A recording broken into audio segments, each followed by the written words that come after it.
It's the one from Cinemassacre, the same one they used there. So yeah, it's pretty sweet. Yeah, so we're live. All right, hey everybody, welcome to Camp Slash Horrorcast live on Twitch. This is Duck. I'm your head camp counselor. I'm also with fellow head camp counselors. Jay, I have come here to chew bubblegum and kick ass, and I'm all out of bubblegum McClintock. Jay, how you doing today, sir? Mama don't like tattletales. Oh shit, you took one of my other lines. Damn it. I also have Jacob. Either put on these glasses or start eating the trash can Pinkston. Jake, how you doing, sir? This one's real fucking ugly. Oh, sorry. Shit. Now you took another one, too. All right, that's fine. That's fine. We'll keep going through them. Next, we got David. It looks like you dipped your face in cheese dip back in 1957, Jessup. David, how are you doing today, sir? What's up, Hallie? Don't leave me, even though we don't have a relationship and we never built up any time together. I'm still gonna act like I know you. He is so fucking right. I thought the same thing, and I was so pissed off the entire movie. Next, we got Ethan. That's like pouring perfume on a pig. Eastwood. Ethan, how are you doing today, sir? I'm doing pretty good, formaldehyde face. I took that personally. Thank you. Next, we have, and he's hidden, Dan. Life's a bitch, and she's in heat. Danzy. Dan, where you at, sir? Let's see what he's got going on. Bam! Bam! Just like the poster right there. He's got the glasses and everything. Got a little got the Roddy Piper in there, man. Got the Roddy Piper jacket, the Piper's Pit background, and a line from They Live. Oh, so you're in charge now. There it is. Fuck yeah. I'm excited that everyone had these one-liners in their head, so this fucking rocks. And then finally, we got William wearing these. Oh, wait. Put the glasses on. Put the fucking glasses on, Sanamo. William. I don't think he swore, but William. Hey, my wife. I don't know what we're Nailed it. I mean, it is very nice. Guys, yes, we are here to discuss They Live. Dan, thank you so much for joining us in this cast. We're going to go to you first, Dan, with your history of this movie, because I invited you to join this cast because I know you are a huge wrestling fan. Mm-hmm. And you said that you could literally quote this movie. You watch this movie every year on the anniversary date of Roddy's passing. Is that correct? Yes. Yeah, for the past couple years, yeah. Yeah, it was a pleasure to watch it again. I know a lot of fun facts about this movie. Like one, Vince McMahon didn't want Roddy Piper to do it. He walked up to Roddy Piper when he heard he was doing the movie, and he was like, "Hey, you know, you don't have to do this movie. I'll get you in a movie." And Roddy Piper said, "Not directed by John Carpenter, you won't," and did the movie anyway. Fuck yeah, no, and rightfully so, because this movie is. I mean, it's 80s gold. I mean, this is history in the making, and it's something that's crazy that... what was that? I was saying classic Carpenter. Oh, yeah, and he was on the roll. He did, all the movies in the 80s leading up to this was like the last big one I think he did. Isn't that correct? So, Dan, what is your history with the movie? Well, when Piper showed up in WCW...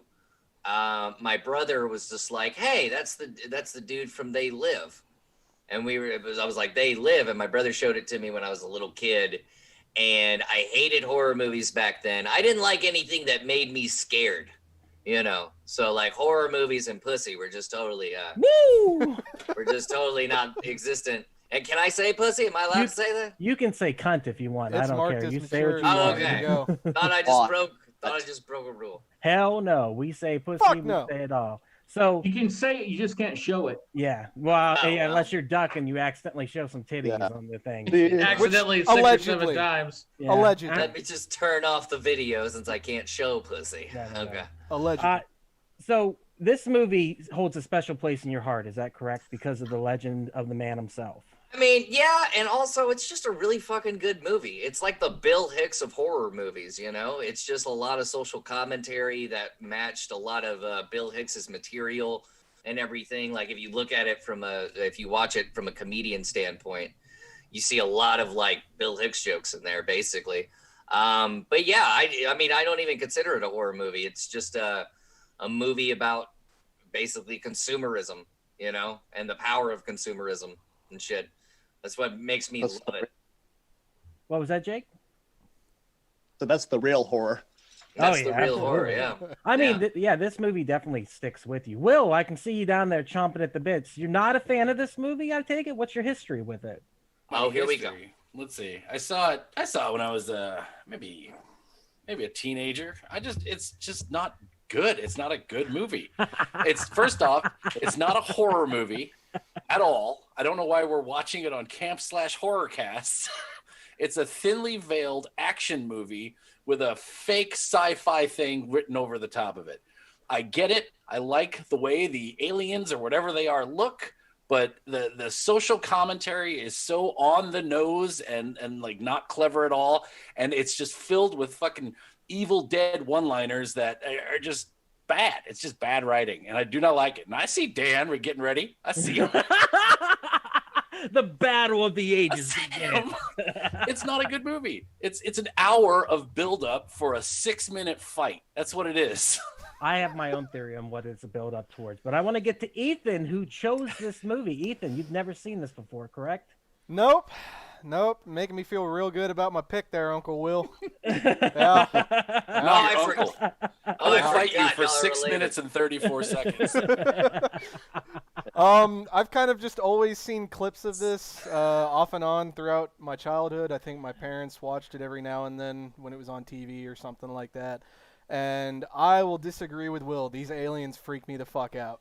They scared the shit out of me. I totally agree. They scared the shit out of me as a kid. And even while watching this movie today, I was tense the entire time. Granted, the one-liners and stuff like that really kind of took me out of it, but the tension of you don't know who these aliens are, you don't know who's alien, who's human, and they outnumber you. The part where he's standing in the grocery store and all of them are speaking into their watch, dead-eyeing him, walking towards him, calling out his description. No. So I disagree. It's not hard horror like some of the bigger pictures we've watched on this cast already. I still think it's got some horror elements to it. It earns its title as a Carpenter movie.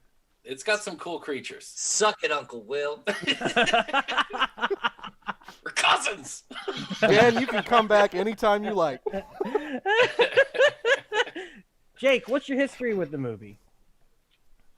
Grew up watching it, probably 10 years old the first time I saw it, and I like those Carpenter movies anyways. I know they're all schlock. It's not high art by any means, but I love good 80s action movies. So it was one of the ones that I would go to. Like I said, I like Carpenter's work, Escape from New York, Big Trouble in Little China. Obviously this one, The Thing. The most horror movie they did probably is The Thing, but... Halloween? I mean, I'm with Jake on that, though. Obviously, but I think The Thing is way fucking scarier. No, it's way scarier. It's way scarier. Absolutely. Way scarier. I'm kidding. Jay, go ahead. Jay, what's your history with the movie? I so it's kind of weird. I actually, this was really close to being the first R-rated movie I ever got to see in a theater, but I missed it, and I ended up having to go see, I think it was like Oliver and Company. You bring that up a lot. That must have been like a really good memory, though. No, it was close, but I didn't get to. But I did get to see it. Ironically, Dan, I saw this movie before I was a wrestling fan, so I didn't know Roddy Piper was a wrestler. I thought he was an actor, and then I thought he got into wrestling after he started acting. But were you still captivated by his eyes? Oh, no, he was. At first, actually, because I saw Big Trouble in Little China before this. Because I was young and stupid, I thought it was Kurt Russell and They Live for a minute. Yeah. But then, I was like, oh, it's Roddy Piper. But yeah, I mean, I thought it was. Yeah, I think for a kid in the 80s, I think it's kind of like, I think kids are kind of like the perfect audience for it. Because I don't really consider it that much for adults. Yeah. To an adult, I consider it, even to maybe a teenager, like maybe like what Will dealt with in the 90s. But like to a kid, it's just kind of fun. I think to older people, I think it is kind of preachy, and it is super, super on the nose. But I actually think it's kind of a feat that this movie even got to get made in the 80s during the era of Reaganomics, considering how much censorship could have been. So I thought it was kind of cool that it got to be made. And I mean, that's the very reason it was made, because he was sick of Reaganomics. He was tired of it, and he wanted to make something that expressed his very on the nose social commentary about Reaganomics. But David, how about you? What's your history with this movie? I was 19 when this movie came out, so I saw it in the theater, and I feel the same way today as I did back then when I saw it. I think this is a very smart, dumb movie.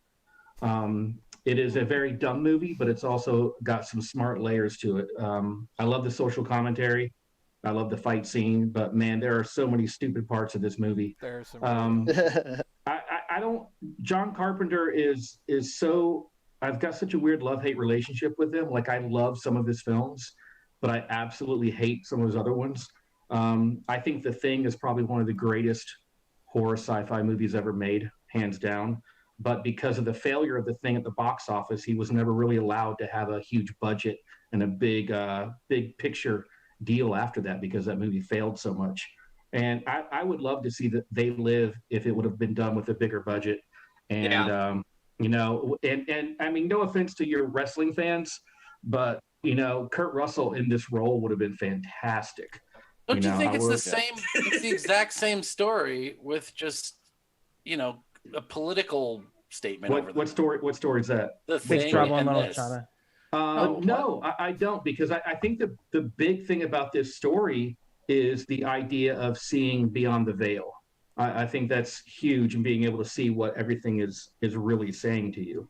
But yeah, there's so many dumb parts to this movie, but I also think it's probably, you know, it's a classic, you know, even though I think it's a dumb, smart movie, it's still a classic. And, you know, it's inspired so many things. That artist that makes the Obey shirts, you know, that street artist that does that clothing, he was inspired by this. And I think it's also really cool that John Carpenter fed an entire homeless camp and, you know, paid them as extras, actually used real homeless people during the making of it. So I thought that was cool. But no, it's a dumb movie, but it's a smart dumb movie.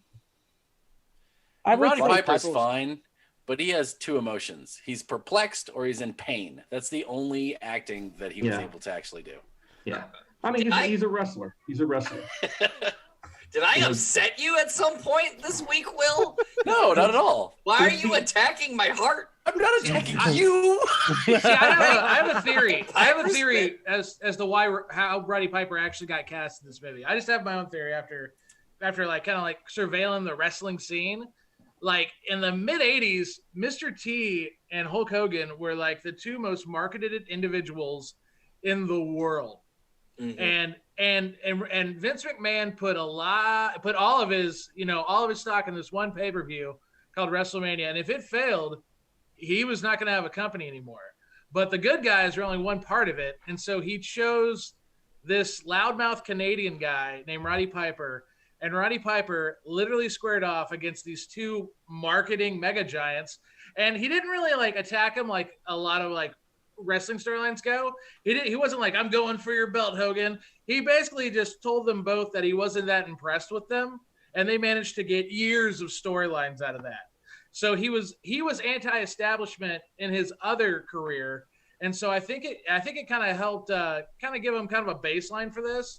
I mean, his acting's not great. I'm not defending it, but I do think he brought a little bit of a nuance to it that I kind of like. I really did. I think he was good. And that's the thing, is the first time I saw this, I was a teenager and my brother was watching it and I was terrified. I didn't know what to expect. And he's like, no, it's cool. And I'm like, no, I can't. Like, what are you talking about? Aliens, sunglasses? None of this makes any sense. And I remember thinking that his acting was really bad, but this watching of it, I didn't think it was quite as bad as I initially thought. I think because I've never seen this movie in its entirety until today. So I've only seen this in bits and pieces, which would be the best bits and pieces, meaning the fight, the glasses with all the subliminal messaging, and the titties at the end. So those are the three best parts of the movie. And especially, I really contend that Carpenter made a 90-minute movie so he could make a scene where an alien's getting laid. That's all I feel. I don't know if anything else matters, because at the end of it, it even says in the newscast, directors like John Carpenter using violence and sex to sell movies. And I lost my shit laughing. I was like, that's fucking great. Thanks. S01E15 reviewing. wasn't Carpenter a huge wrestling fan? I wouldn't know, to be honest with you. I mean, I don't think so. From what I've watched today and read today, he was a fan of wrestling because that is why he cast Piper in this movie. And he did not want to cast Kurt Russell again after doing 3 movies with him already.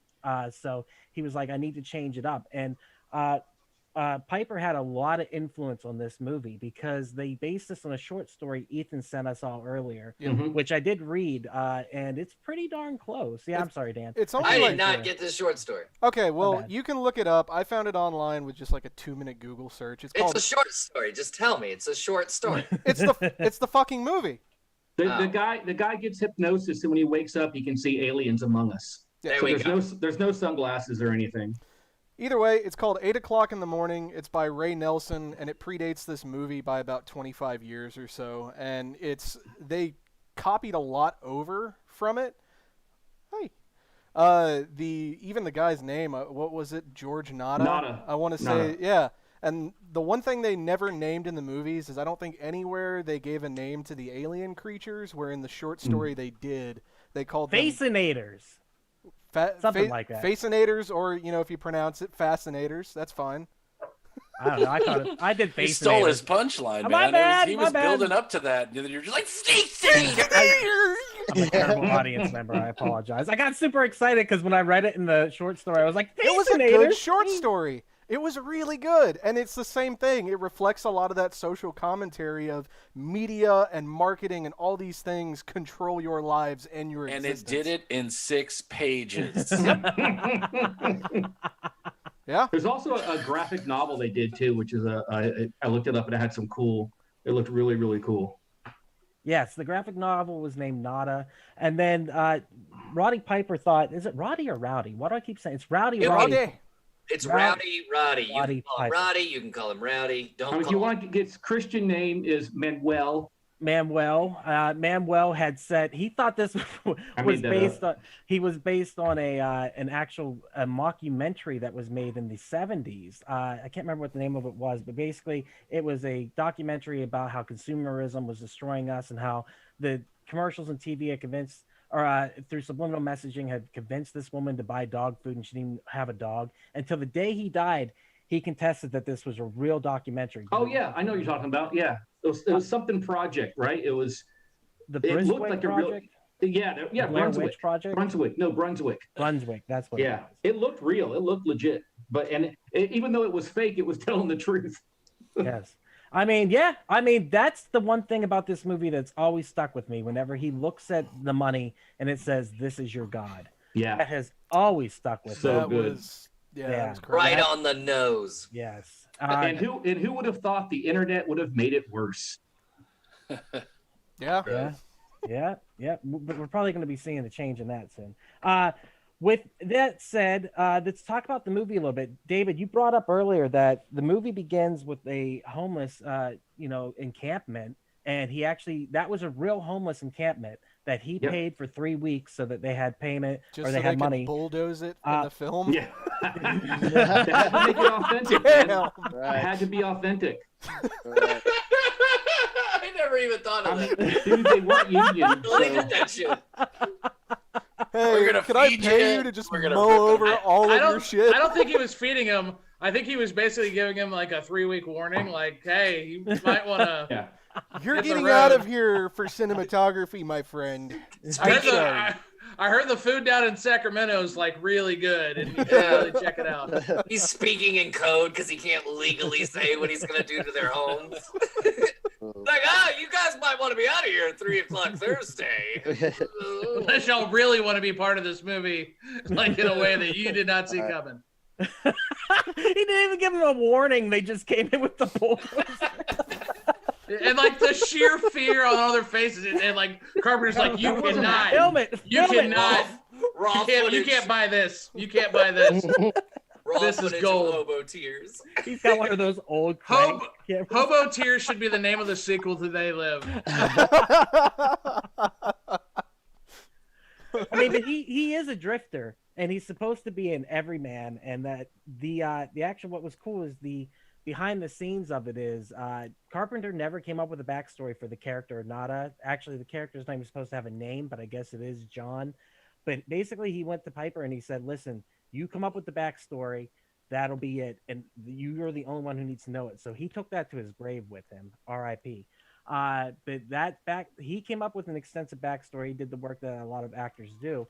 But he wasn't an actor. And Keith David was actually the one who was able to help him kind of get through it. And boy, does he kill it in this movie. Keith David is amazing. Oh my God. In everything he does. And he's in everything. He's in every video game. He's in books.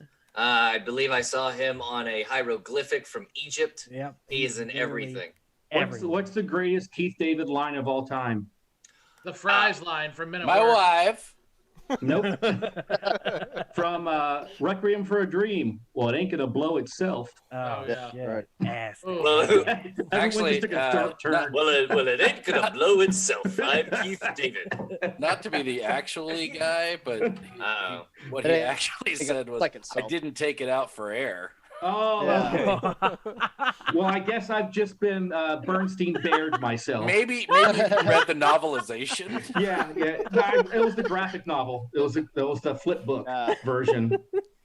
I was so confident too, wasn't I? I was like, "What's the greatest line?" There was a lot of confidence David behind of all those words, time. man. It's not a line. That's not a line he ever said. So thanks. It looked like you had that line in your head for like an hour. And you were just dude. waiting. He had it loaded. He was ready to go. Watched it. Well, I was actually going to watch Requiem for a Dream again to get the line right, but then I remembered that movie made me feel like shit for 2 months. So I Yeah, was like, that's nah, great.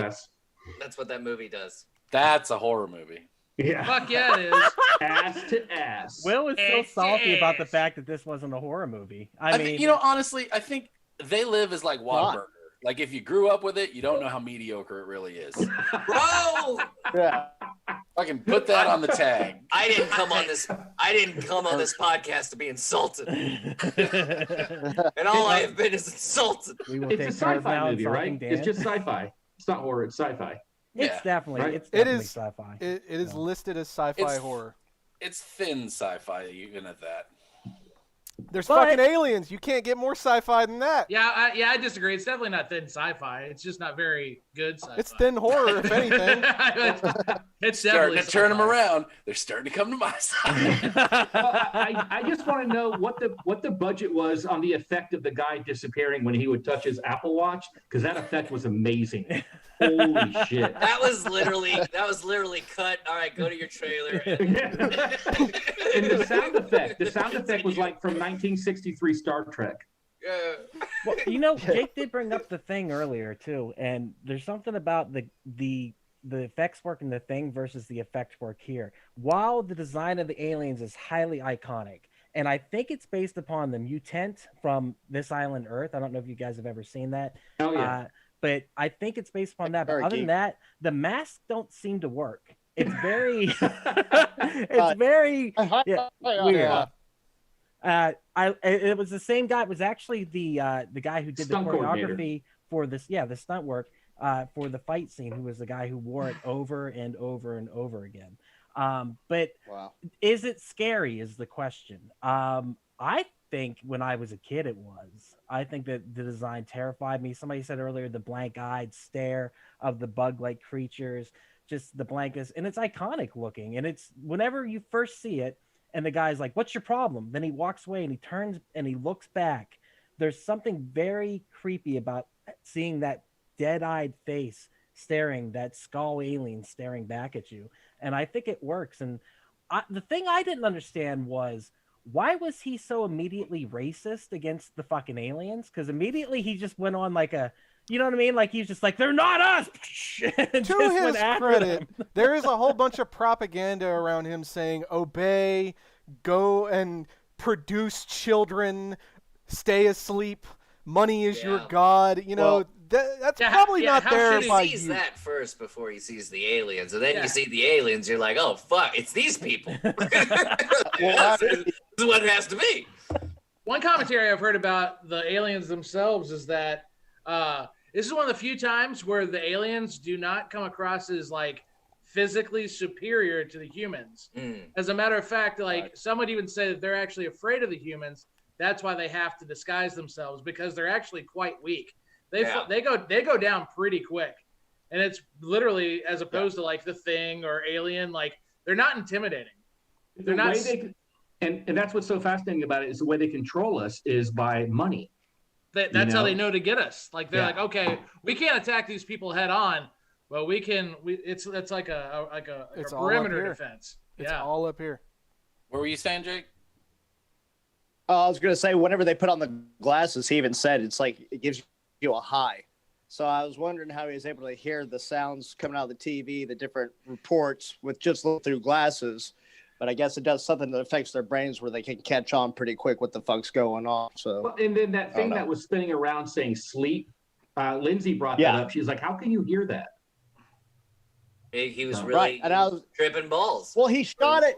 He shot it also, and he ducked out of cover like it was going to fall on him, but then nothing dropped also.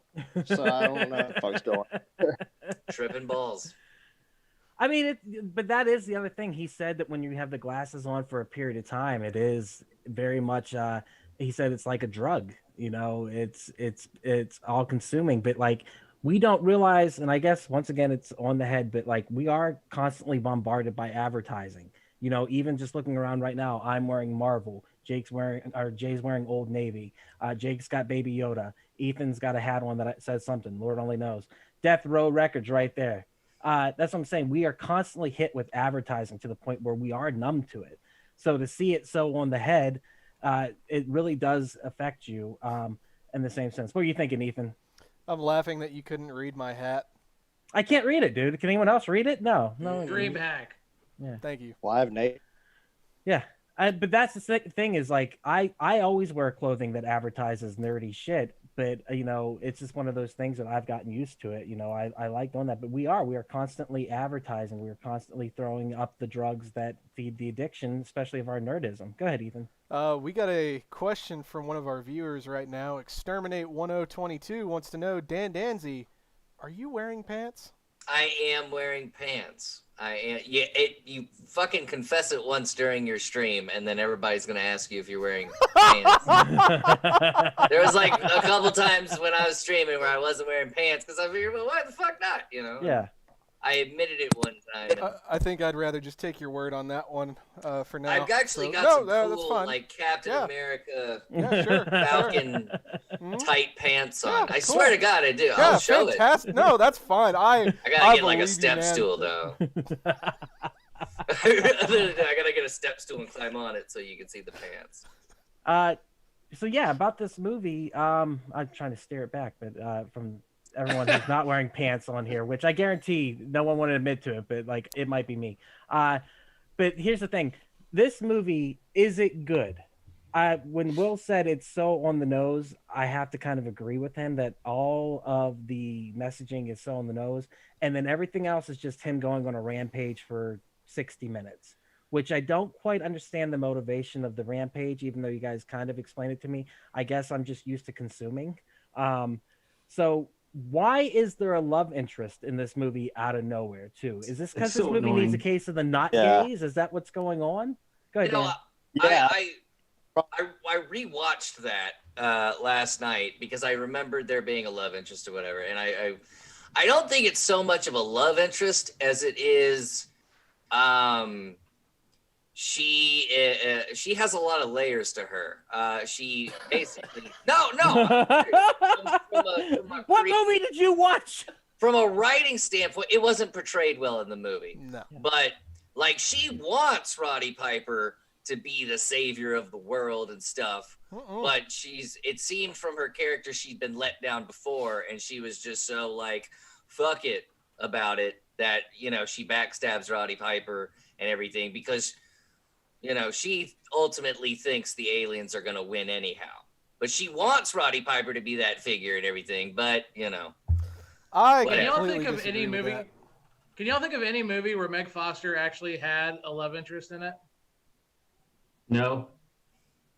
She's always been just stand still and open your eyes and look at your beautiful blue eyes and don't have emotion. She's extremely striking, but like, she's like, Dan, I think you'd agree. She's like a career heel. Like she could not play a good guy to save her life.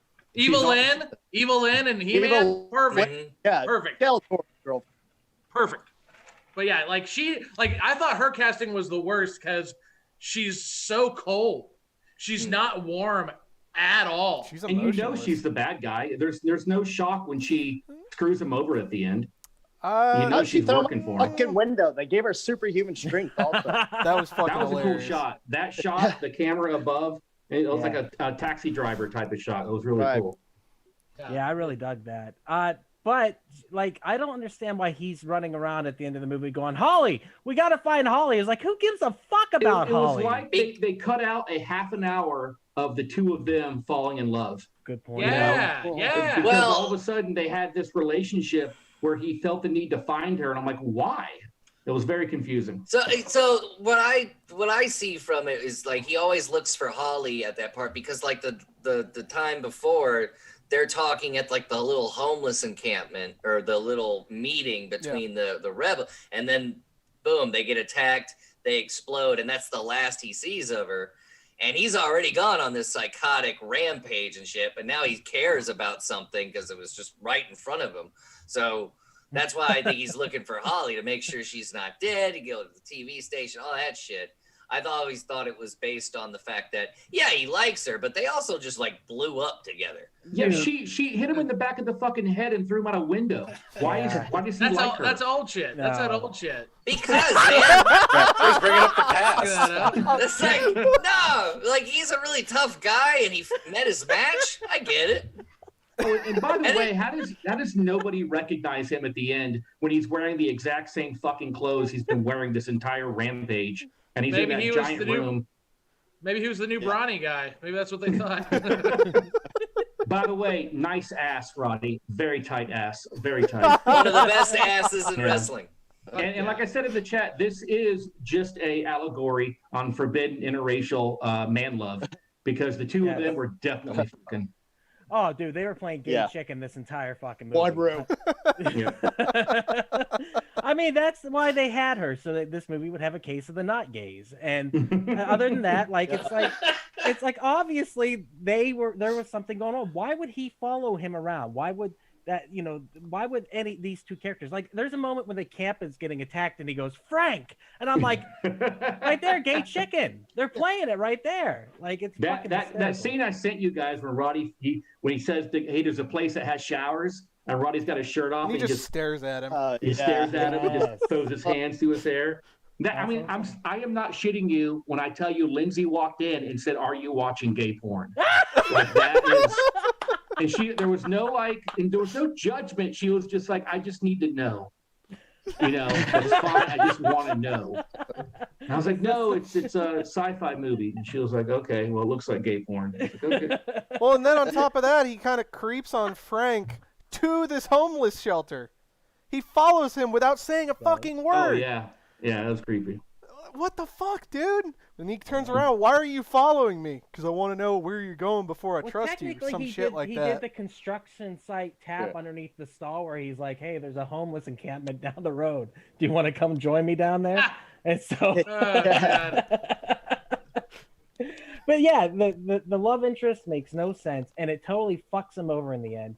I mean, but other than that, there's not a lot of storyline in this movie. Can you guys It's a smart, dumb movie. It seemed very linear. It seemed like the first chapter of what was going to be like an epic trilogy. Had the movie been a success, there could have been a sequel that carried on the whole story.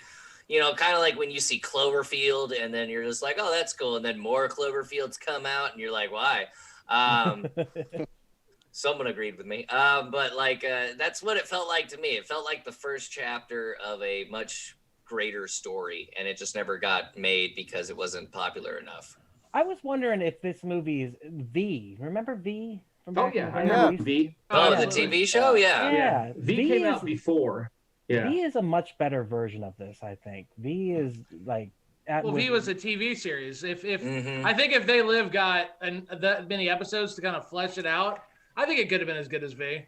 I would have liked to have seen this story from the perspective of the church and the scientists that came up with the glasses and their whole process, Yeah. Because they were barely touched, You know, someone had to snap out of that brainwashing first and not have those glasses or something. Yeah, like when did it start? When was the first person to realize, oh, if I layer these things together and make glasses, how can I see this?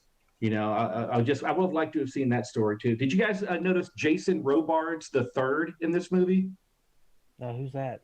Jason Robards is an old actor from the 50s and 60s. His grandson was in it.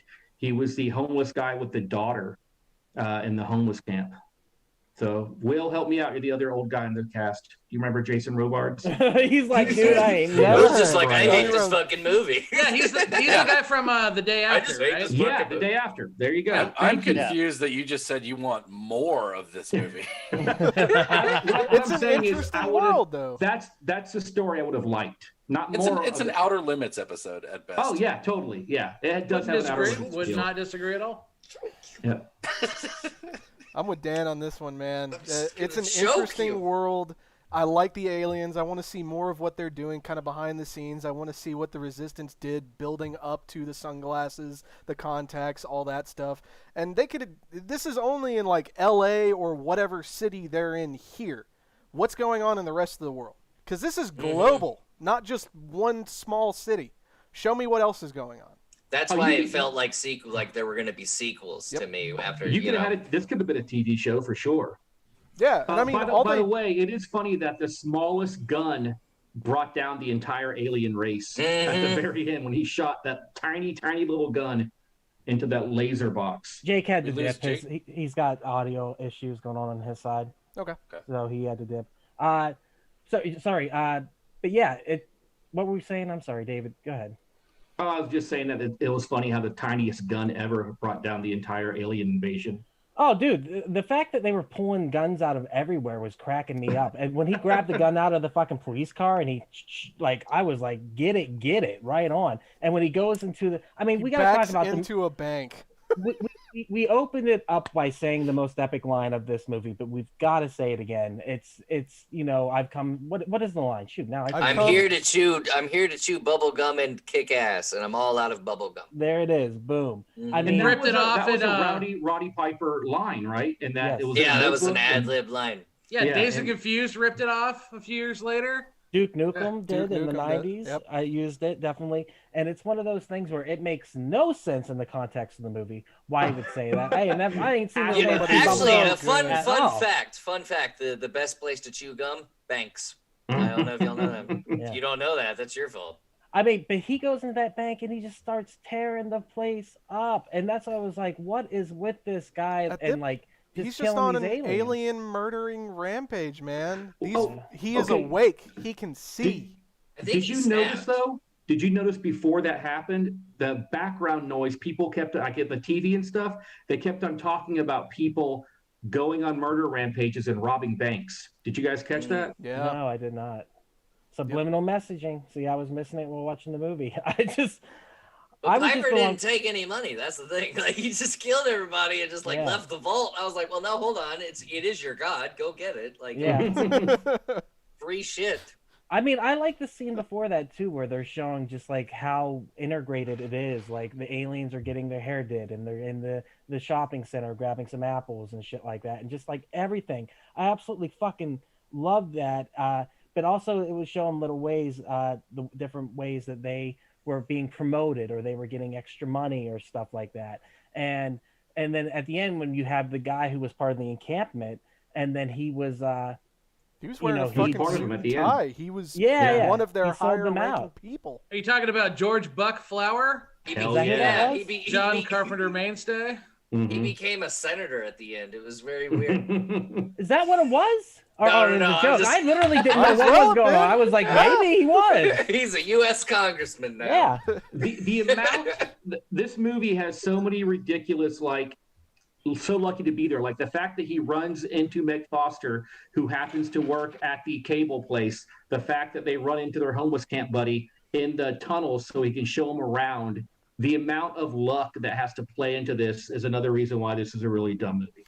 Not to They mention, look. there's a fuck ton of plot armor. Yeah, they look. I thought I was coming on this podcast and we were all agreeing how legendary this movie is. I love this movie. Dude, it's legendary. I'm just for taken sure. back Yeah. right now by Will and David.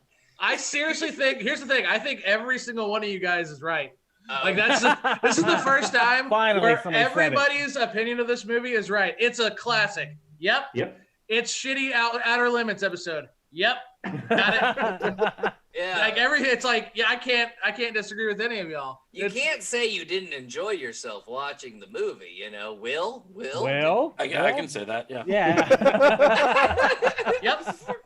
I'm sorry. I don't have a starstruck thing for Roddy Piper. I used to love him as a kid. That's not Absolutely. even I the don't Will either. of the movie. But I mean, it's so boring, and then No. the fight scene is so boring. I mean, And That it's- was answer- funny, dude. Well, no answer offense. No offense, Well, I thought you kind of liked some movies that were boring. I thought that was kind of like I do. you like that slow burn kind of like boring. but not movie this thing. one. This one Okay, doesn't cool. do it. Let for me ask you something. This one can't be boring. I got you. Would it? Would you agree? Oh, Would you agree? well, it's not like I'm gonna meet any of these people. Well, I got a big I've met surprise David for you, Keith. Will. Come on in here, Keith David. It ain't gonna blow itself. I didn't take it out for it. It didn't take it out for air. I didn't take it out for it not to breathe. No, look, there's Best a line difference. ever. If something does a good slow burn, this No, is I'm not upset. an on I know, I get purpose it. slow burn. This is No, not I- at all I- on purpose. This totally get it. dude is desperately trying to make this action movie, and it falls so flat. See, that's what I thought. See, Will, I actually thought your biggest critique of this movie would be that I think that, like, this is what I pictured Will saying. Like, John Carpenter was trying to be halfway Ed Wood and halfway Lloyd Kaufman and fails at both points. Because it's kind of like a trauma movie that falls flat, and it's like an Ed Wood movie that falls flat. It's not a good, shitty sci-fi movie, and it's not a good, shitty schlock movie.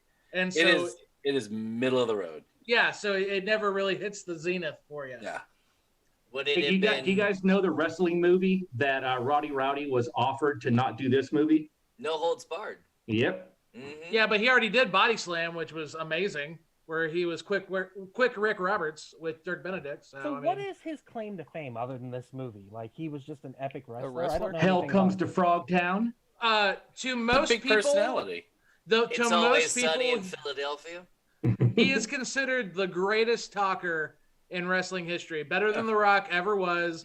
Like he was what most people would call wrestling's first anti-hero. Yes. Like without him, there is no Stone Cold Steve Austin. Like he was the first like true anti-establishment guy, and like that's kind of what. And I'll tell you, he did a lot of things that were super edgy in wrestling. He had very racially charged feuds. Okay, so like, He had a couple of them. you know that WrestleMania where he comes out half blackface, half body. Bad News Brown, WrestleMania 6. Yep. That's actually Andre the Giant ribbed him. He didn't wear that on purpose. And he couldn't take it off. He couldn't take it off. No, Andre the Giant put oil on, like gave Roddy Piper some oil.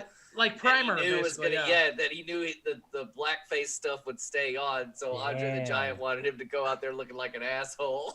Roddy is lucky in the fact that he died when he did, because he would totally be crucified and canceled. Oh yeah, he'd be canceled for sure. He'd be absolutely canceled for sure. But he has a memorable episode on It's Always Sunny. So if you call him a bad actor, you just got to go to that episode of It's Always Sunny because he just 30 years later. Okay. I'm gonna choke you. But I Great know your episode. address. It's one of the best episodes of Always Sunny, in my opinion. That one's hilarious, and he is great in it. Yeah, he's absolutely hilarious, and he appears in another episode too. I think in the timeshare episode. But Roddy Piper's just just became part of pop culture with They Live and wrestling and everything. Ronda Rousey took his moniker and had to get his permission. Yeah, I kind of wish that didn't happen, but What did he die of? Colon cancer. Colon cancer. I read earlier hypertension. So it was Yeah, he just died like of. It was so sudden. It wasn't like wasn't a slow death. So he survived the colon cancer and died of something else? No, I think Why what did your voice eventually get killed so him was- high pitched there, Dan? That was very confusing. So he didn't No idea. Nah, it was blood. It wasn't the official. It wasn't the nail. Okay. Wasn't the 3 count. Oh God, I'm done. Colon cancer is like the 2 count. I gotta tell you though, it is pretty cheesy to watch that badass fight scene and then to see the wrestling moves in it. I was like, oh, come on, guys. Well, let's talk about the fight scene because we kind of talked around it, but we've got to talk about that fight scene because I know Will wasn't a fan, but I am a fan. I think it is a great 6 minutes of cinema. Ethan, seeing it for the first time. I fucking love the fight scene. It's so good.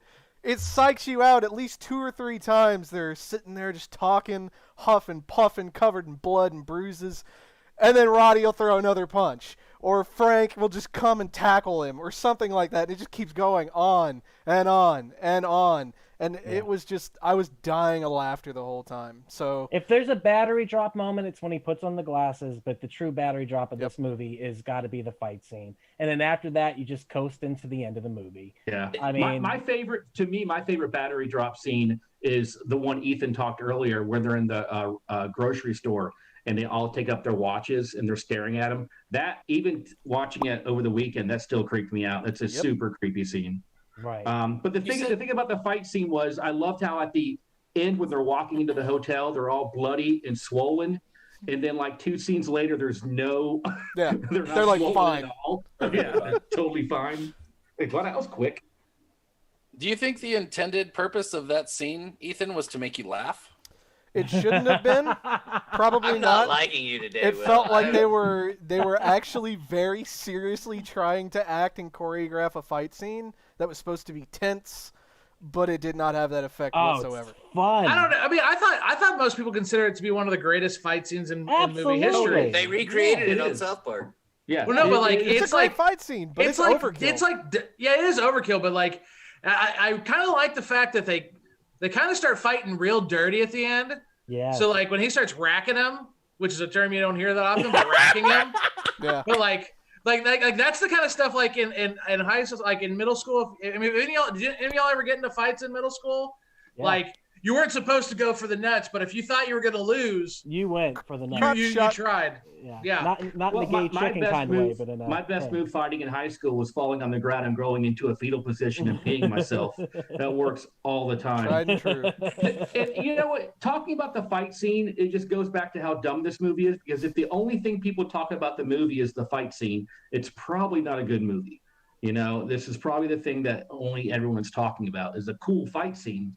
It's not a good movie. But you know what? They don't just talk about that. They talk about the scene where he puts on the glasses for the first time. Yeah, you're right. That's and the bubblegum line. With the bubblegum line. And we also all the lines. All the lines. It is a one-liner mecca, that's for sure. I apologize. I rescind my comment. And you said something and you said something about the wrestling moves being in the fight. This is actually one of the only movies where the wrestling moves where the director naturally puts them in the fight.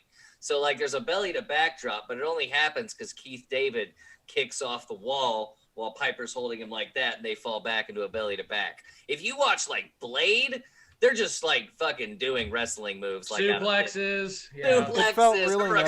And The Rock. Yeah. The Rock can't do a movie without giving somebody a rock bottom. It doesn't matter. In San Andreas, it could be a fucking Pixar movie, and you'll see a rock bottom. In San Andreas, I think he gave that tidal wave the people's elbow at some point. But I also like the fact that he picks up the piece of wood too and starts going after him. And when he smashes out the window, he's like, "I'm sorry, like this has gone too far." That made me laugh thought that out was loud. great. Yeah, that made me laugh. Well, that made sense because he wasn't trying to like damage the guy's car, and from he just wants him to wear the fucking glasses. And Keith David's perspective is this dude just shot up a bank. Like, of course this is going to have a fight because, like, he won't leave him alone. And Keith David thinks, like, this guy's just killing everybody. Why did he bring him the money? He knew that he was a murderer. He's like, here's your cash. He thought he was coming to him for help. He does So just that was kind of wants to out on him. They're lovers. That was you his better go attempt somewhere to where say, they never find you. dude, No. leave me alone. That was You his were attempt nice to just- me at the construction site once. Here You were go. nice to Here's me some for an money, hour. murderer. Go away. Freaking awesome though. So so we head towards the end of the movie and Plot Armor City. Holy fuck, that gunfight at the end. There's a point where Han Solo holds a fucking AR and he's just I Do that again. Dying. Please do that again. Someone make a gif out of that, please. I need an Ethan Gunn gif. Oh God, I need that. I mean, but it literally becomes like an exposition dump at the end where you learn nothing. Yeah. After the fight, like the movie really does nothing. But it is the one thing it does interesting is the hero dies. All the heroes die. Well, both the heroes, I guess I should say. But I thought that was really cool that that's the way they end it. And like I said, it becomes a 90-minute excuse to show a woman fucking an alien. I can't. Ever since I was a kid, I couldn't help but to feel that ending was just like he had that in his head. And he's like, how do I get there? How do I get to this ending? What is the natural progression to this?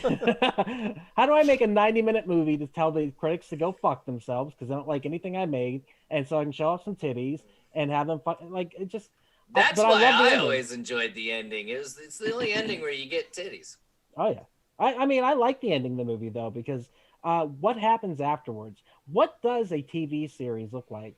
Based upon this, do they make a remake of this? What does that look like? Does that even work, or is this movie a product of its time? Is it a product of the 1980s and it only exists there? It's worse now, man. You could make this movie now, and instead of the cable company, it would be the internet, and it would still work. You could still continue this movie too off of this one because all they did was take out the satellite dish on the TV studio. They didn't take out the actual satellite that was broadcasting to the rest of the world. All they got to do is power that shit back on. Okay, I do have an issue with that. What if the power goes out and then all of a sudden everyone can see aliens? Like, what was the backup plan for that satellite? Yeah, that's a good point. I don't know. See how long you can integrate, see how many people you can kill and take over, and then go from there. Go ahead. I was just going to say, how was a sequel never made to this since it was so popular and did really well at the box office? Didn't do amazing at the box office. It only did well in the North American box office for just a matter of weeks. But actually, from a critic standpoint, it was trashed by the critics. I think people just went out and saw it because it was a John Carpenter movie, and that's what kept it number one in a couple of weeks. But back in 1988, this was considered a bad movie. Yeah, after this, John Carpenter went straight to TV. Mm-hmm. He did an anthology series in '93 called Body Bags, which is really good. And then he did In the Mouth of Madness. Yeah. And then he did. I actually thought I think Body Bags was what he wanted to do with Halloween the whole time. So when it went to TV, he kind of got to do what he wanted. And then after that, he did just a couple more, big studio films. He did, I think, In the Mouth of Madness. He did that horrendous sequel to Escape from New York. And then he did Vampires, which I think is one of John Carpenter's most underrated movies. I really love that one. But Vampires after that, is the shit. But after that, I think it was pretty much, that was, and Ghost of Mars. Oh God. But yeah, he just was really never the same. I think you hit on the head, Dave. Like after The Thing, I don't think he ever really, really recovered from that creatively. And it's a shame too, because right now The Thing is considered a classic. So is this. This is at 86% on Rotten Tomatoes right now. Yeah, but when they came out, you were right. He was bashed, and especially The Thing, man, because that was a movie that he had a 6-picture deal with the company. I forget what company put it out, but he had a 6-picture deal set up after The Thing, and it bombed so bad they were like, nope, they dropped him, and then it was really hard for him to get a shit ton of money to do movies again. And it's a shame because I would have loved to have seen what he could have done with a large budget and with quality actors and writers and all that kind of stuff. I think if this had a big budget, there wouldn't be anyone in this chat right now that would hate this movie, Will. So if does it have the same script? Like if you have a bigger budget, you can hire a better script writer. Oh, then it doesn't have the same script. You might be right. Yeah. So if this movie was written differently and acted differently and had more money, it might be good. No, you keep Roddy Piper in there, you son of a bitch. I'm just asking you a question. I think this movie's great as is. I love it. It's 100% a product of the 80s. It has over masculine dudes fighting each other. It has tits for no reason. Like it's super 80s. Those tits had a reason. There's no reason. There's zero. In fact, got George Buckflower. The boobs bother me more than anything in this movie. There was zero need for that. Like, and they're not good boobs. They're not. Why are good you boobs. so upset by that? Rant. Because it's just like he had to fill it in. But I do very much like the whole news thing that y'all mentioned, where he was calling himself out along with was it Wes Craven, I think? Yeah, Wes Craven. And that was good. So I get like the irony of him putting the boobs in it. Whoever it was, I don't know who it was. It was Romero. Oh, Romero. Yes, You're George right. Romero. Sorry. Thank you. Yeah. I get the irony of it, but again, it was just I don't know. It's a fun movie. It's a good movie. For Sister Williams. All right, let's break it down. Okay, real quick. Recommend, don't recommend. Let's talk about it. Jay, what do you think? Recommend or don't recommend? Yeah, absolutely, totally recommend. Okay. Because I think everyone's got an opinion about this movie. I don't know anyone who's truly indifferent about this movie at any time. I'm gonna pigtail off that. I'm with Jay. This movie across the board, everything that was said was correct about it. Whether you love it or you hate it, you can find middle ground anywhere on this because it's just everyone's right. So I personally think it's a great movie. I 100% recommend it. I think everyone needs to watch it at least once in their life. Deal with the on-the-nose social commentary and just enjoy the crazy chewing bubblegum kicking assness of it. So, Dan, what do you think? Recommend or don't recommend? I'd recommend for the social commentary on it. Show it to a friend who spends a lot of time at the mall or whatever, going and shopping and spending money. Show it to a friend like that has a problem spending, and I think it'll have an influence because of its commentary. Will. And no, don't go to him next. Yeah, no, he's going totally next. Will, recommend or don't recommend? I'm going to say, just like I did Child's Play, I don't really recommend the movie, but I do love the iconography of it. I do love the aliens. I think they're great, and I think they deserve a spot in the history of kind of a horror. Fuck yeah. Jessup, what do you think? Recommend or don't recommend? Yeah, I recommend it, definitely. It's I think it's a classic. It's a classic 80s film, and I definitely recommend it. I still think it's a stupid movie, but I will definitely recommend it. And I wish I had some really good quotes to tell you, but I'm sure they'd be wrong. So I'm just going to make them up. Got to read them novelizations. It ain't going to blow itself. Yeah.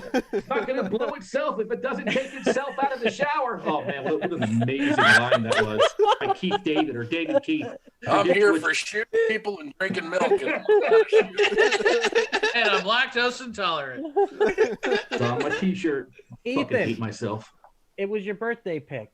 How do you feel about your birthday pick? Oh, happy birthday! Yeah. 2 thumbs up from me. I loved this movie. I thought it was creepy. It was tense up until the middle part when it became an 80s action movie. And I will definitely be watching this one again. It's not super scary. The aliens are kind of creepy. It has some good moments where it's really kind of a little creepy. Still a little bit of that childhood horror coming back to haunt me. But it is 2 thumbs up for me. Watch this fucking movie. Watch it. Fucking right on. Right on. All and right. Happy birthday. Thank you. Happy birthday, Ethan. Well, how old are you, bud? I will be 23 on Friday. Oh, fuck nice. you. Fuck you. Nice. Okay, well, it was nice having you for your one and only cast. So young, I hate you. All right, great. guys. We got to watch it again. Yeah, we got to watch it again. It's time for clips. Clips. We need a clip song. Clip. She doesn't give a fuck. Last place of employment. She didn't give a fuck. Is this the lady from Beetlejuice? Worked there for 10 Kind of years. looks like her. That's the librarian from Ghostbusters. That's actually Nancy Pelosi. Lost 14. That's the Fun Lady fact. Gremlin from Gremlins 2, the new batch. That's my. The crazy preacher. Prika. They have recruited the rich and the powerful, and they have blinded us to the truth. Oh, good. The bass line. Yeah, we gotta talk about that. Spirit is corrupted. Oh, and we also have to talk about the Ghostbuster tech. Oh, yeah. That's did right.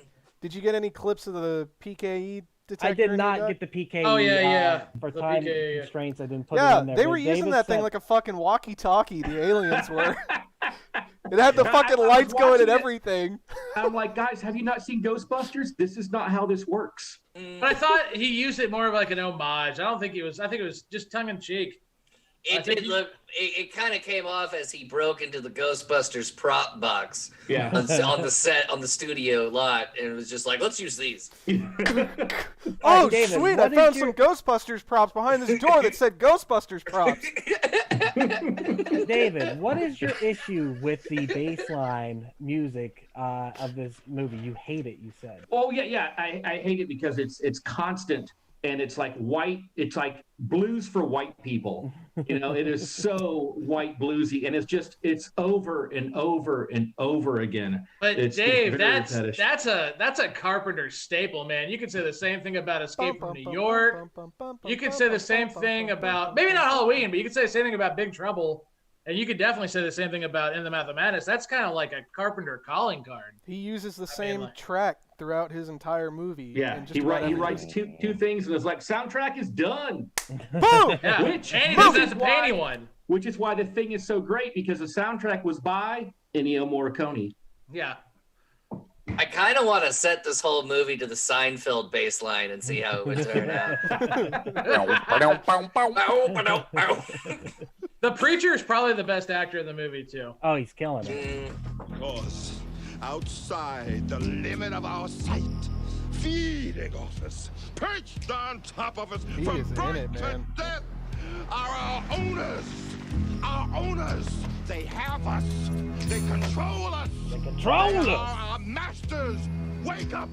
They're all about you, all around He you. sells it. I mean, there's no denying he sells that. And the beginning of this movie, what I like about it is the cinematography is pure 80s, and it's down to earth, and it's grounded, and it makes everything feel real. So whenever everything starts to get more fantastical, that gives it a little bit more of a pop. So whenever he first puts on those glasses, and you're like, the fuck? Why is this in black and white? What's happening? And you start seeing, the signage. That's when I was like, holy shit, like this really works. And I never saw this movie from beginning to end until today.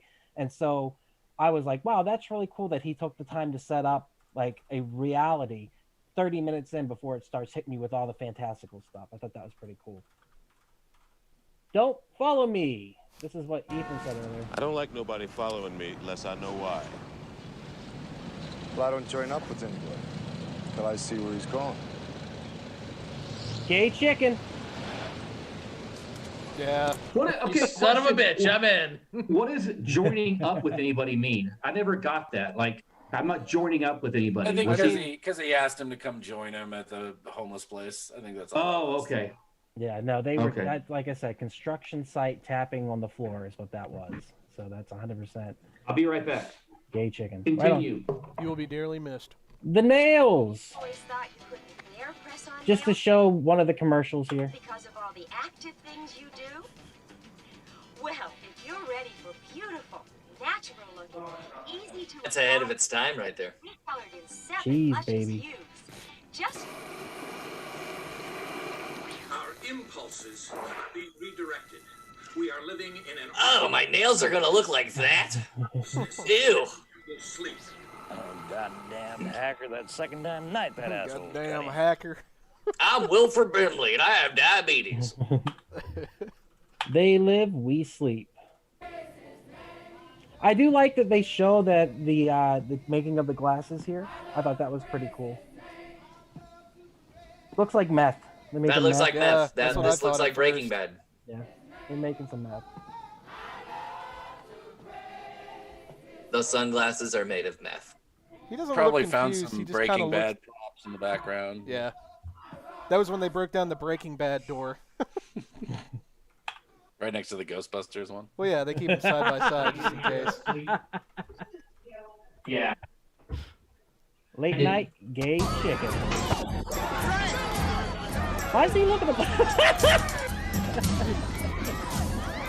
You gotta deny your love. Oh, he That's walked right. away from me. Now, there's one thing that it was before this clip, but after the clip Duck just did that you didn't get any of.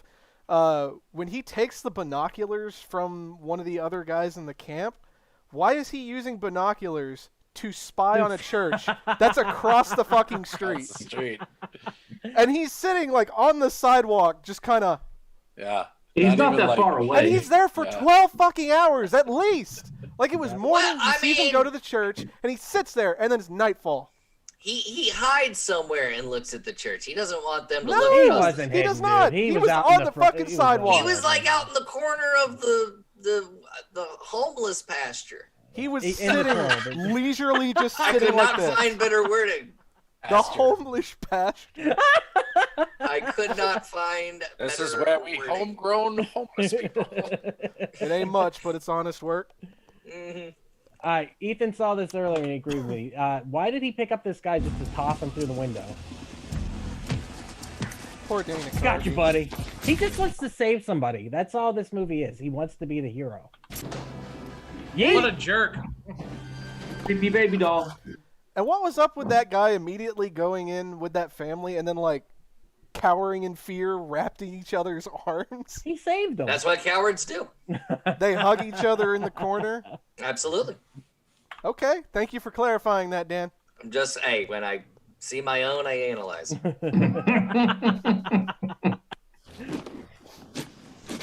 What the fuck? Oh yeah, and then he checks under the sunglasses for drugs. Yeah, he's like... Is that what you think he was looking for the drugs? He does have this look on his face. It's like, this could have cocaine. Go back to his face when he like looks up from the box. Oh, don't rewind. Shut up, Will. If you rewind, you'll get the baseline again. Look at this. Look at this. He looks through it. Look at that face. That face is like, there. Wait, cocaine. Would you look at There's that? gotta be Sunglasses. cocaine in this Gotta be box. cocaine under these sunglasses. I'm gonna There check. it is. I'll get it. I'm gonna check. The 80s. That is definitely a junky move that he's doing right there. The junkie shuffle. That's Yep. everyone. There's nothing but knockoff Ray-Bans in here. What the fuck? Signs everywhere. There's signs.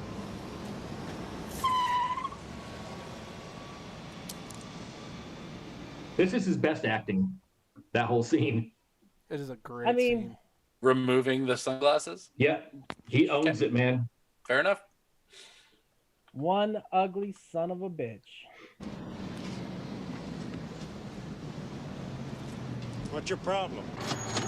That works for me. That is creepy. That's That the is iconic something. line. That's like that was in the trailer. Yeah. That's the shot. My right question is, why would the aliens buy the propaganda newspaper? I wondered that too. Because to them it's gay porn. It's Keith David and David and Roddy Piper doing reach arounds. Maybe Maybe you guys read the novelization, but you don't take the time to research. Novelization. All 6 know. pages. Thank you, sir. Everyday normal shit. I like this. Just showing like people just doing their normal stuff with the aliens. She didn't even go to Lamar's thought. class. I told her. Look at this maid. Oh. This Yeah. maid is so dead inside. Yeah. They're both pretty dead inside. So depressed. I don't know what to do. Hey, go for it, man.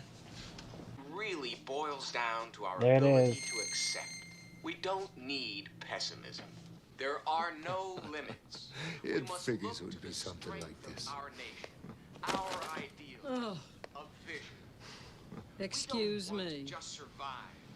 You know, you look like your head fell on the cheese dip back in 1957. Oh! Fucking boom! Oh shit! You're okay. This one, real fucking ugly. You see, I take these glasses off. She looks like a regular person, doesn't she, huh? Put them back on, formaldehyde face. He kind of Bond villains himself right then too. He's like, a little this bit. is why I can see you. Oh shit. Also, at that point, aren't you gonna to those other people? Aren't you gonna be like, "Hey, man, try out these glasses. This is really weird. Is it just me?" Yeah, you're right. Why didn't he just go like, "Hey, Yeah. check this out"? Because then the movie ends. Yeah, that's true.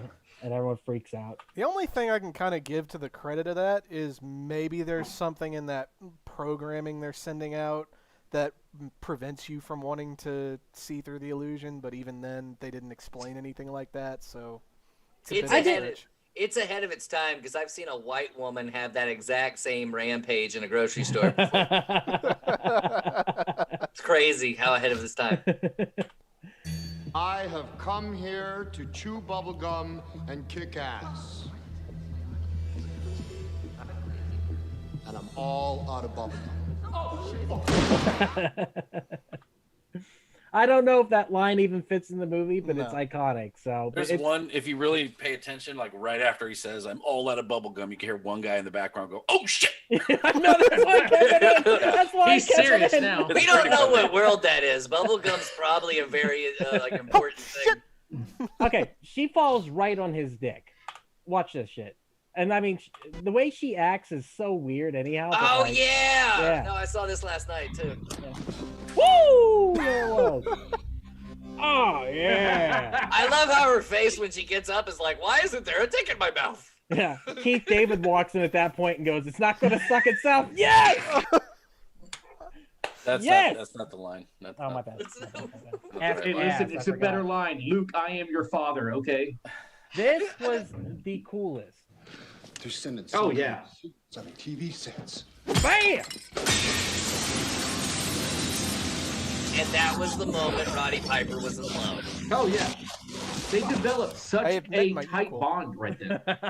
If you look back at that moment right there, the move she just pulled kind of reminded me of like Terminator. Yeah. Like she could have totally played off Arnold in the sequel with that cold dead face of hers. I agree. I mean, honestly, like, why does he decide after that they're in love? Did he because he got hit on the head and he got a concussion or something? Like, it's all him too, man. Because this whole movie, I'm sold that she is just all on the alien side, completely. Yeah, there was no question at all. Yeah. No, none whatsoever. Yeah. I think she's on the alien side, but she definitely wants to fuck. She definitely was submissive to him there for a second. I was sitting there like, this is fucking right on. Oh no! Oh no! Oh no! Oh no! Oh no! Cleanest garbage truck I've ever seen. Why are they even raising it like that? Good point. Why are they dumping the trash in the middle of the street? They don't know the back hatch is open. Yeah, the back hatch. Oh, yeah. Why would he they just fell out of a third-story window, and then the truck backs up a little bit, and he goes, "Oh no!" The slight incline, my weakness. Maybe it's more he has a fear of inclines after his tumble now. That's exactly. He just sees a fucking wheelchair ramp, and he goes, "Oh, I just want you to know, Ethan, I appreciated the "oh no." Oh no! Let the battle begin. This was sweet. I really appreciate this. The fact that he gets. Oh yeah, all 6.5 minutes in its glory. Let's go. No, I didn't. Are we watching the whole thing? Because that is a really long I didn't fight. even clip it. I didn't. Can you just say how badass that throw was? Yes. Yeah. Come on, right? Like Keith David. That was badass. And look at that, 3/4 through your clips, and we're just getting to a movie. Don't worry, I didn't clip the fight. Life's a bitch. Yeah, here's one of the fight. Life's a bitch. She's back in heat. Yeah, she is. Okay, yeah. You guys ever see that when they turned Jaws into a romantic comedy? Yes. What? Yes, Must Love Jaws. It's Must Love Jaws. You could totally make this. You never saw Must Love Jaws? That can't be real. Good. No, it's it so is, good. dude. It's amazing. Yeah. It's probably 20 but you years could old take at this clips point. of this movie and turn it into a interracial homosexual love story. Yes, absolutely. They got this. And I'm going to do that. That's it. As my journey in life is going to be this. The only reason at the end he's like, "We got to save Holly and destroy the satellite," is so that they don't think this movie's gay. You can call it They Love. And the glasses show you who's actually gay. Oh, it's a gaydar. Yeah. Gay bands. Now that sounds like every like. You sound like a bunch of high school jocks right now. You know who's gay? You know who's totally gay? But they are. I just, as you said that, Jay, I looked at all of us and I was like, yeah, we all look like high school jocks. And then I saw Dan and I was like, no, he saved it for us. Hey guys, just kidding. I did clip the fight. Just so God damn it.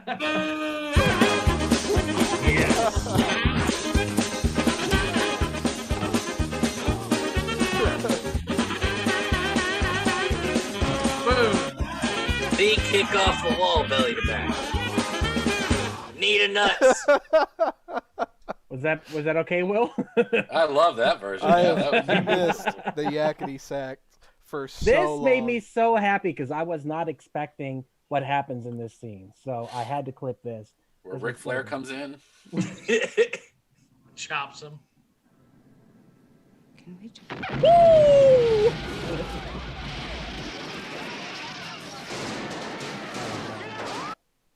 Did you guys notice in that fight scene how the cops in front of them were shooting, and then they got on their knees, and the cops behind him would shoot like it was a Revolutionary War? Yeah, it was out of control. It was really over the top, and the movie falls apart after the fight scene. I mean, honestly, I didn't even know what's happening half the time. I wouldn't say that falls apart because the aliens want to squash this shit here and now. So they're going to go all out. Every cop, every gun, all arms, kill them all. And the aliens are very weak, which is why they had to be more intelligent than us to take over us in the first place. So they're trying to squash the shit because Roddy Piper's an actual threat. Mm-hmm. With the smallest gun on the planet. With the smallest gun on the planet. But he destroys the satellite dish right now.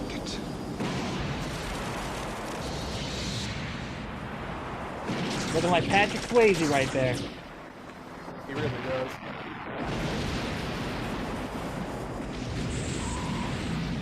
He did it. Save the world. No, save San Francisco. Save the cheerleader. Save the world. Fuck you. It's even a weak-ass middle finger, to be honest. Yeah, it's kind of like crooked. I did love this bit after the satellite blows up. Duck, for the love of God, You didn't show dude. the boobs, did you? Yeah, you're not allowed to show the boobs. I showed the boobs. Dude. Okay. You didn't. Marry and reproduce? Can you send me this scene with the boobs after the show? It's on Peacock for free. Boom, baby. What's wrong, baby? Video off. Yes, They Live. I think it's a great movie. Definitely got to check it out. With that said, guys, I appreciate you guys joining me on the cast today. God damn it, Will, you're just going to let me go like this. Well, there it is. Will recommends. We got to do some Will recommendations. It's time for Will Recommend, but we're going to do it a little different. Okay. This is Will Does Not Recommend. Because Will does not enjoy the Don't you name movies I love. So I'm going to name 2 movies that the world seems to love that I just personally cannot stand. Okay. I have your address. Number 1 is Pet Sematary. This is a Fair. very famous horror movie. Like, people really love this movie. I mean, I love Stephen King, I do, but this is a weak fucking movie. Like, if you watch this movie, it's long, it's drawn out, it's not good, and it's just uncomfortable and badly done. Gage, bro, you watch that movie for Gage. Gage is creepy and fucking or not Eddie Munster, but the father from the Munsters. Look, I can see Jay. I can see Jay. Yeah, wait, Jay, wait. Here's my next one. Uh-oh. No, that one doesn't bug me. Oh, The first one bugs me. Lost Boys, I can take or leave. But Pet Sematary? Yeah, it's just not good. Aunt Zelda fucking scarred me for years. I'm not saying that it's not creepy. It does have a creepy vibe. Are we going? Wait, let me go back. But No, what has a creepy vibe right now is Dan's face glitching out. It looks like Dan's face is just kind of jumping up and down. No, I'm coming to y'all from the Matrix. He looks like one of the Lost Boys right now. That's why Lost he's Boys. out. Lost Boys, I can take or leave. Some of the I've shaped my whole 30s into the Lost Boys. Between me and Dan, we are the Lost Boys. Look at that fucking poster. Like, are you kidding me? Like, I love the Lost Boys. All right, Will, why do you not recommend the Lost Boys? it's just the most mediocre, overdrawn vampire movie ever. Like it has its moments, but it's so filled with nostalgia while being in the era of it. Like it's desperately trying to, I don't know how to put it. How is it nostalgic? I guess I know. It's hard to explain what I'm thinking because that movie like came out. It's like Clueless, where Clueless feels so 90s that it's almost not good, and Lost Boys feels so 80s that it's just overtopping itself. David, do you remember? Man, I just read about this like about a month ago, but there was another vampire movie that came out right around the same time as The Lost Boys, and it just didn't hit. Near Dark? Maybe that's it. That's you just nailed it. Near Dark with Cat. Near Dark. Near Dark is amazing. Near Dark? Catherine Bigelow directed that. Yep, it's an amazing movie. It's the guy from Aliens that just passed away recently, Bill Paxton. Lance Henriksen. Okay. Also the female Mexican badass chick from Aliens. Vasquez. Yep. And the girl, the hot blonde, was in Pink Floyd. She played the groupie in Pink Floyd. So why is this popular? Because it has a bunch of fucking 80s. The Lost superstars. Listen, The Lost Boys is popular because it's a hour and a half MTV music video. And it has the greatest song, Cry Little Sister. Have you guys ever, speaking of gay, have you guys ever seen the mashup where they show the guy shirtless with the chains playing the saxophone, and it's just the shot of the guy and his brother staring at him over and over again? No. Yes, I have. I thought you were saying that. David, I don't think you watched They Live, man. I think you watched something else. Probably They Fuck. But Joel, the gay porn Joel Schumacher directed it. That's why I thought he said "speaking of gay," because supposedly he's not ashamed to admit that he puts a lot of gay imagery in a lot of his movies. He doesn't hide that at all. The relationship between David and Keith Sutherland and Jason, that was completely meant to be very homoerotic. That wasn't. And the guy, the muscle guy with the chains and the saxophone, he still does that to this day. Like, that's his thing, man. He's got some great videos on the webs of him still playing with muscles and chains. And on top of that, Joel Schumacher slept with between 10,000 to 20,000 men. Throwing that wow. out. He said that in an interview. He said that in an interview. Jesus, that's some numbers. It's impressive. That explains the Batman movies. People also, there's supposed to be a really awesome like Batman Forever director's cut. Apparently Joel Schumacher also has a cut that's supposed to be different than Batman Forever, and now DC fans want it on HBO Max. They want to Snyder cut that shit. Yeah, absolutely. Guys, thank you so much for joining this week for Camp/Horrorcast. Thank you, everyone who's been in the chat. Greg, we didn't get to say hi to you, but we see you there. Definitely had a good time. So coming up next week, we're going to have Dead Alive. That's going to be my birthday pick. I already clipped that today. I can't wait to watch that again. That movie is so much fun. After that, we're going to do Drag Me to Hell. Heading into February, we're going to have Alien, Candyman, which is Jay's birthday pick, Texas Chainsaw Massacre 2. Whose birthday pick was that? Is that you, Will? No, I think Terra Firma is mine. Terra Firma is yours. I thought we did Texas Chainsaw Massacre 2 so we can get Larry back. Yeah, we definitely got to get Larry Garza back on the cast here. Hopefully he'll be able to join us for that. David, where can they find you on the internet? Facebook, Stop Motion Nightmares, Instagram at Children of Dave, and if you live in Dallas, go to Curiosities in Lakewood or Curious Garden by White Rock Lake, and you can see my artwork in person. Fuck yeah. Dan, where can they find you on the web?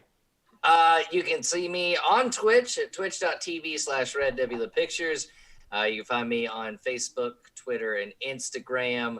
If you live in Dallas, you can see me perform on the 24th at Hyenas Comedy Nightclub Dallas and February 12th at Oak Highlands Brewery. And yeah, thank you guys for having me on. Fuck yeah. Thank you so much for doing this cast, dude. We were so happy to have you on. You can check us out at wearepodcastnetwork.podbean.com. Check out all the podcasts there. We have We Are Error, where we talk movies, entertainment, whatever the fuck we want to talk about. That's me. That's Jake and the Javi. We're breaking down pop culture. We have We Are Bagu. That's me and Ethan. We are talking Atari to Steam and everything else in between. We also have Heroes, Gyros, a Dungeons and Distraction side quest. I will be dropping those podcasts soon for the D&D, and we'll be doing a couple more of those, hopefully, before we head back to, Ethan heads back to school. You can check out... Oh, boy goes to school! Oh, yeah. Man, you can check out I Hate Being Sober, personal stories from epic people. Recently, I dropped one with me and Javi. It's great. If you haven't had a chance to listen to it, go check that out. And finally, you can find us here every Monday. Oh, the Discord. How do I always forget the Discord, man? Join our Discord. It's right there. Yes, thank you, Will. I'm sorry. Join our Discord. Will takes care of that. He definitely puts everything up in there that we've been doing. That sounded weird the way I said it. And finally... Put it all up in there, boys. Will takes really good care of that Discord. Ass to ass. I'm just going to take it out for air, baby. It ain't going to blow itself. Which, by the way, is it horrible? Hey, has Keith David and David Keith ever been in a movie together? Oh, I fucking hope so. What an onomatopoeia. No. And finally, no. I like how Jay just we all got excited about David Keith and Keith David being in a movie together, and Jay just came in with no. You're stupid, and your face is stupid. And finally, you can find us every Monday here on Twitch at 8 p.m. Central Time for Camp/Horrorcast, where we talk horror movies from the past. Keep horror in your heart. Guys, thank you again. Dan, thank you so much for being here for this one. We really do appreciate